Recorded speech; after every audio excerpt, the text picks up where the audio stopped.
guys, welcome back to my channel. This is going to be a super quick review discussion of The Turn of the Screw by Henry James, and it's part of my October spooky reads. They're not really spooky, it's more like gothic, a little bit of suspense. This one is technically a ghost story, but very light on the horror elements, and I will say that I believe there have been this is very well known for inspiring a lot of very good film and TV adaptations that are horror.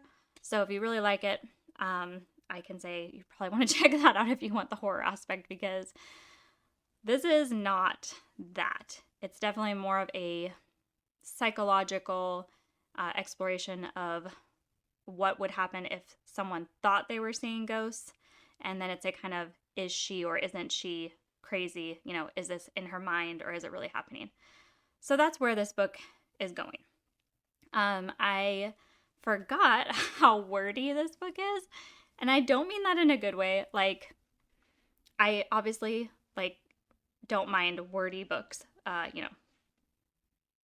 but this one, it felt like so much was said, but nothing was said, if you know what I mean. She says a lot of words that tell you nothing. And it's insane to me how long it would take for her to say something like, well, I couldn't get the children to tell me what I wanted them to tell me. But it would be like 2 pages of her going on and on about how she couldn't get these kids to tell her something. So let's talk about what the book is about really quick, and then I will go over quick spoilers on what I think this story means and whether I have come to a conclusion about whether or not this was real or not. Okay, so the beginning of the story will have nothing to do with the actual story, so don't be too invested, but it starts off with ghost stories being told at Christmas time. And this is something that happened, obviously, a long time ago. Ghost stories were told around Christmas. I don't know why, but obviously if you've seen A Christmas Carol, you would know that this is a thing, hence the Ghost of Christmas Past and all that. So around the Victorian era, I'm assuming that this was just a well-known practice. Like, we're just gonna sit around, it's Christmas, and let's tell our ghost stories. And then all the guests would kind of try and see who has the most horrific ghost story. And so one of the guests says, hey, I know of a really horrible ghost story, and it involves children, and everyone's scandalized, and it's just something you would never be able to imagine. And I had the whole thing, the written account of this ghost story at my home, and I'll send for this account, and then I'll tell you. So this guy, I don't remember his name, but it's not important because it's just a guy who has the actual, story.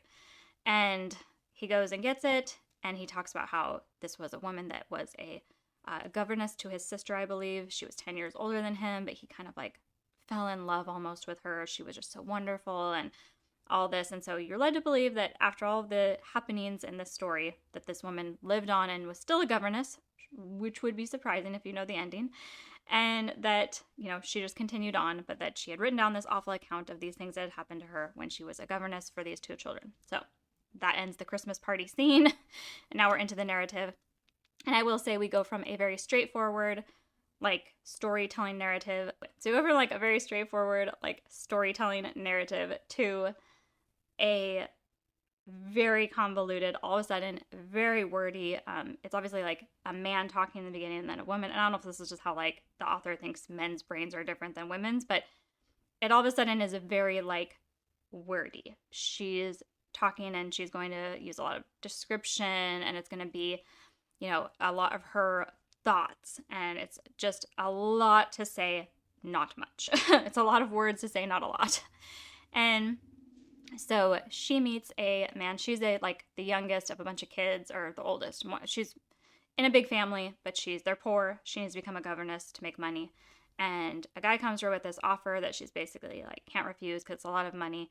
And he's the uncle to these 2 kids who are parents died, and he wants her to be the governess to these kids in this manor that's where they live, and just go there and take care of them. But the condition is don't contact me. No matter what happens with the kids, I want you, I trust you, I'm entrusting you with these kids and their education and everything to do with them. Don't bother me. which should set off some alarm bells for this young girl of what kind of person this guy might be, that he would just be like, hey, you're a complete stranger, but just go take care of these kids and like make sure you don't bother me with the details. But she decides, no, this guy's great. And it's almost implied that she has some kind of like she sees him as kind of a romantic individual. Like she's kind of romanticizes him as like this great gentleman, and he's entrusting her with so much and she can't let him down. They met like once. Like, okay, so maybe she doesn't have the best judgment. And maybe this is what the author is trying to tell us. As she's going to the manor, it is mentioned that the mysteries of Udolpho, I don't know how they pronounce it, but it's a very would have been a well-known Gothic romance. So it's like she knows about that and she references it. So maybe the author is trying to lay the groundwork of like, yeah, she's already got this very like romanticized, this mind that might have like, be leaning into the like, ooh, I'm going to this manor and it's all off in the country and there's nobody there, and like some, there could be ghosts or there could be things. So maybe he's kind of like laying this groundwork of like, she might be a little bit, young and naive and have these like more romantic thoughts about all this stuff.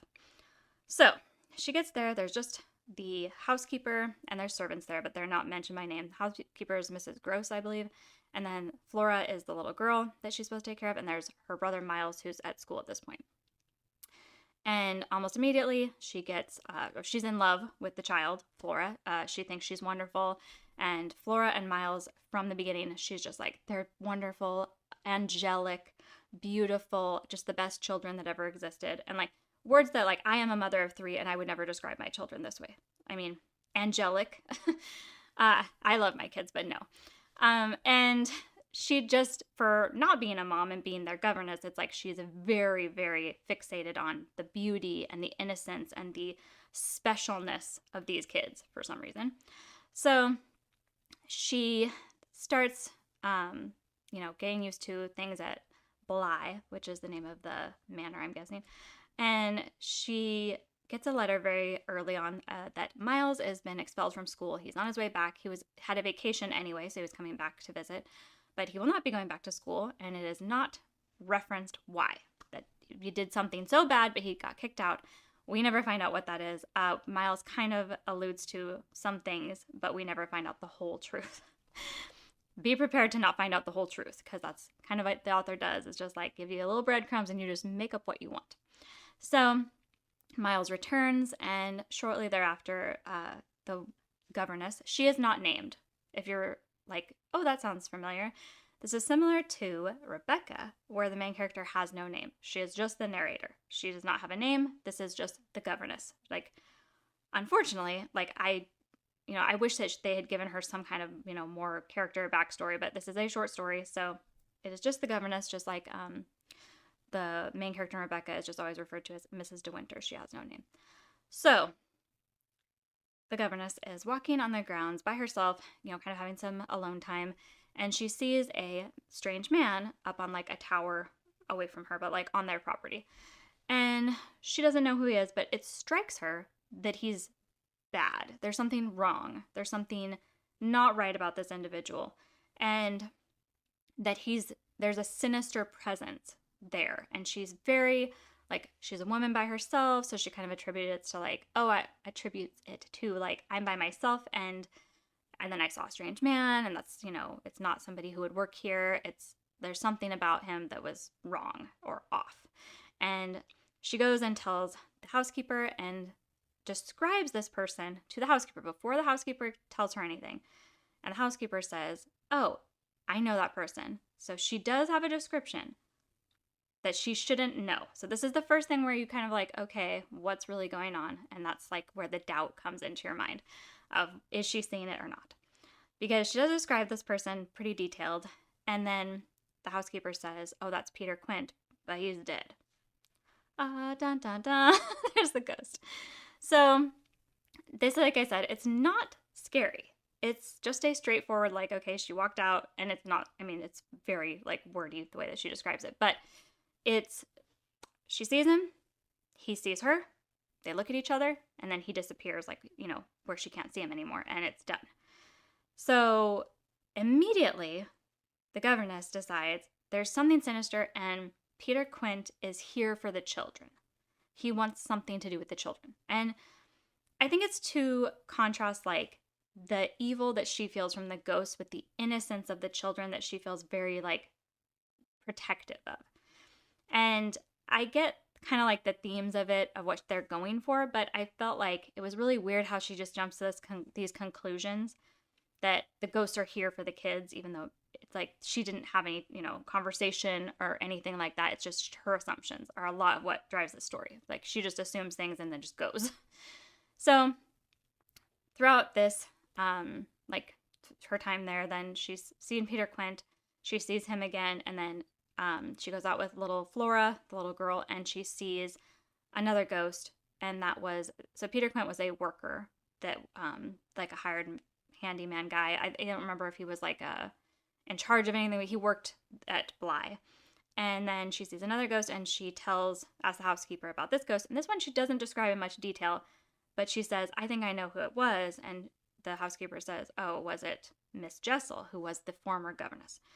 So unbeknownst to her, there had been a governess that had been before her and had some kind of relationship with Peter Quint to where she left and then she died, and Peter Quint died too. So it was all like, it's not described, but you're led to believe that they had some kind of scandalous relationship that the kids might have witnessed, or been, privy to information that they shouldn't have, about this adult relationship. All this is very much implied. There's like every time basically she's talking to this housekeeper who is a older woman. She's illiterate. She's not going to help much in the story because she's basically just there to kind of confirm or deny things for our like protagonist. And she's, being that she's an older woman from the country, she believes a lot of the same things, that this girl's telling her. Like she'll say, oh, they're ghosts and they're here for the kids. And she's like, okay, well, you're educated and you would know, so I'll just go along with it. And I'm like, you should question her. So that's basically the story. I don't want to get into too many spoilers, but that is it. Is she's seeing these ghosts. She becomes more and more convinced that they have evil intentions towards the children. And then what is she going to do about it? So I will talk spoilers in a minute, but I will just say I would recommend reading it or listening to it like I did on the plane the first time. I listened to it on the plane, perfect for a plane trip. And then I did read this on my Kindle this time. And it is, like I said, I had to really pay attention. I read parts over and over again to like make sure I was understanding what she was saying. It's wordy, it's a bit convoluted at times, and I don't know that it was necessary because, like I said, it's not horror. It's definitely like that psychological, like, is she crazy? Is she being messed with, or is it all in her head? Like, what's really going on? And I like it, and I think the writing is good. It's not my favorite. I would say like 3.5 stars. It's, I saw a movie version called The Innocents, and it played up the horror aspect much better. It's black and white. I mean, like, it's not horror, but it played up the fear factor of there's ghosts and there's spirits that you might not always see, but they're there. And it definitely made it much more creepy, much more sinister. I would recommend that. I haven't seen any of the other ones, but that was a good adaptation as far as I'm concerned. And much like with Rebecca, which also has a black and white version that is quite good and quite atmospheric, I would say, those are both what I would recommend. I prefer the movie Rebecca to the book, and I prefer The Innocents to The Turn of the Screw. I rarely ever prefer adaptations, but in this case, they just did a better job of like making you feel that oppressive, scary atmosphere of like what's really going on, and you don't know. And that's kind of what is her biggest fear. Her eyes are open, she can see the ghosts, but she's so afraid that at some point she won't be able to see. That she's going to lose her ability to see the ghosts, and they'll be there and she won't know. And that they're going to have this influence over the kids that she wouldn't be able to then prevent. So I like the story fine. I think it did create like a very good, like starting point for a scarier story, but it doesn't do much with it, and it ends very abruptly. So quick spoilers. So at the end of the like, she keeps seeing the ghosts. She gets more and more paranoid that they're there for the children, that they're going to corrupt them in some way, whether that would be by luring them to some kind of, accident or death, or by actually physically possessing them. We're not really led to believe, one way or the other, what she thinks will happen if these ghosts get hold of the children. But she believes that the children are talking to the ghosts and communing with them in some way. And she kind of has this belief after finding the kids outside, a couple times when they're not supposed to be, and she sees the ghosts around, and she just believes that the children are lying, that they can see the ghosts, that they've been talking with them, and that they've always known that they were there, but they've just are keeping it from her. So at one point, she sees one of the ghosts, and the housekeeper is there, and the housekeeper tells her, I don't see anything. So then she's like, oh no, only my eyes are open. Only I can save the kids. Well, she says in front of little Flora, like, you can see it. I know you can. It's Miss Jessel. It's your former governess. And that freaks Flora out to the point where she gets sick. And this is all like, is it her guilt? Is it, this child is so, been communing with this ghost to the point where it's like affected her and she's sick now? What, who knows? But the governess decides to send little Flora and the housekeeper away, and she's going to confront Miles about everything and make him, confess about the ghosts and why he was kicked out of school and what's really going on. So that happens, and Miles kind of tells her, hey, yeah, I said things I shouldn't have to people at school, and that's basically the confession. And then she sees Peter Quint, and she says, hey, confront him, he's here. And she, I don't know, nothing really happens in this whole point. It's not like built up. It's like they're talking, and she's talking to Miles, and then he says, oh, is he here? And she says, yes, Peter Quint's here. And then, she tries to like make him go away. And then the like last sentence of the book is that she believes like that she's freed Miles, but Miles' heart has stopped. That's the end. And so in a way, I guess she did free Miles, however you want to interpret that ending of the book. It's, like I said, played up to much more of a, like, horrible revelation effect in the movie, where Miles is then dead in her arms, and she's believed that she's somehow banished the ghost, but then she's actually killed Miles in some way, somehow. You don't know if it's what the ghost had to do with it, or if they were ever even there. The only thing that would lead me to believe that she actually saw something is the fact that she wouldn't know who Peter Quint was, but she is able to describe him to the housekeeper to the point where the housekeeper knows, oh, that's Peter Quint. That's kind of the only thing in her favor. Everything else leans towards her being crazy.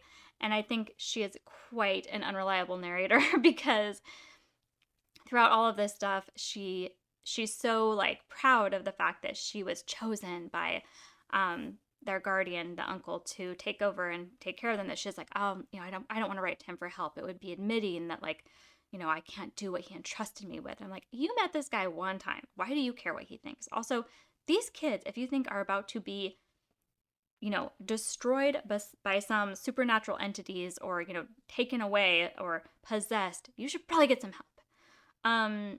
That's kind of my whole thing, is that it didn't feel like she was always making really the right choices. Like, she was making very emotional choices that just didn't make any sense.